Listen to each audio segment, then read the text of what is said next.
The road cleaner should just barely even be turning, if at all, in this kind of a situation. You should just be tickling the ground with them and just get any loose clods, any little bit of residue out of the way that might still be there. John Sawyer. Well, see, that's the other thing. Is you've been over it now twice with trash wheels, and you've got a perfectly level surface. You're not going over. What we have done, whether it's right or wrong, is when we come out to soil test, we'll take 50% of the probes right in the old strip and 50% somewhere else, and think we're getting a good average. I almost think we should weight the strip heavier because that's where we're growing the crop. Maybe 2/3, 1/3. I don't know that anybody has a correct answer on that. The whole deal with the strip till is getting maybe a little different thought that let's feed the crop and not the soil. Kind of like me, I eat with my plate close to me, and I got a good yield. I don't have to reach so far and waste a bunch of energy. What do the beans do the next year on that situation? We're planting 10-inch row beans and just drilling whatever direction, either with the row or at an angle, and we really... Some of them are getting a little more. Some are getting a little more.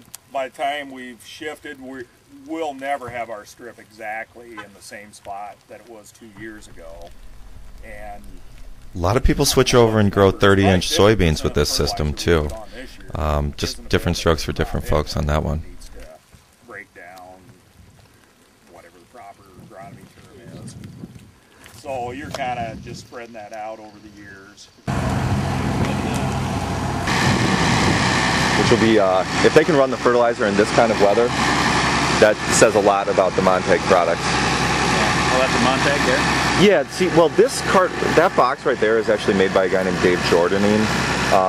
It's a larger stainless steel unit, but the meter and everything is all Montag, and the undercarriage. Yeah, that's more than 9 tons. That's a 10 or that's a 12-ton hopper right there. Okay. Yeah. So he said they're getting different cart entries.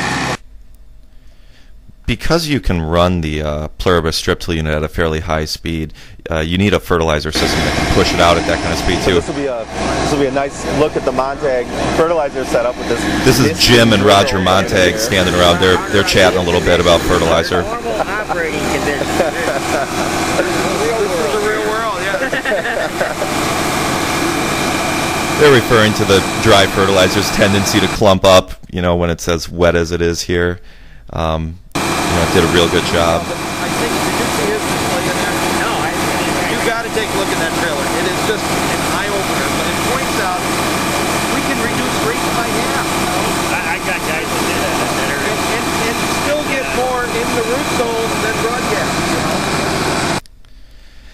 Jim is talking about fertilizer reduction rates in strip till, Jim and Roger, which is a somewhat controversial subject. That's not some people say yes you can, some people say no you can't. In our experience, empirically, we've seen a lot of customers that have been able to cut back their fertilizer rates. Some people just cut back on the nitrogen but keep the P and K at the same levels. Some people go for more of a across the board reduction, but again, that is a somewhat controversial subject, and you hear a lot of agronomists, a lot of people saying different things about that.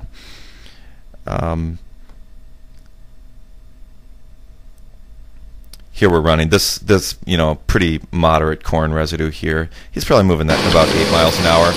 They're putting down about 250 pounds of product. They're actually displaying the dry fertilizer system, showing how that works, and so that the people at the demo can look at the strip and see how the dry fertilizer gets mixed in, see how you can't really see a concentrated area. It's really getting mixed in throughout the whole profile of the tilled area.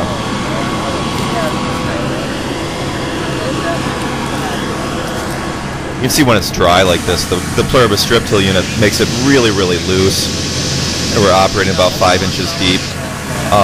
This unit is really tuned to run in wet conditions, so in the height of summer like this, you often find it making a very, very, highly, highly tilled strip. Spray soil out of there.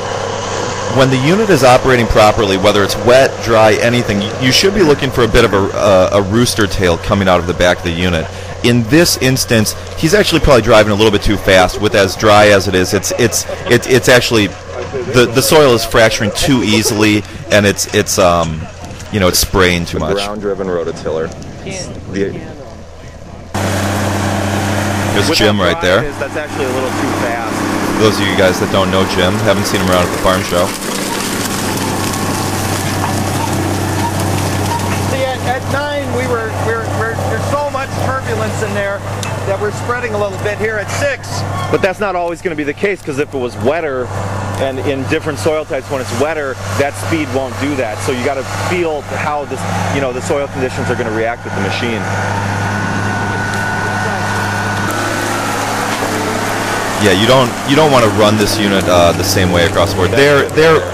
Yeah. Notice that this unit is set up with the ANH3 ammonia injection system.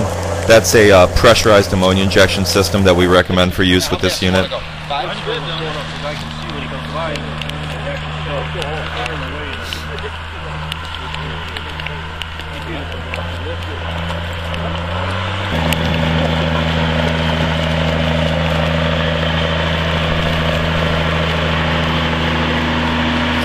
5 miles an hour looks really, really slow after going 10.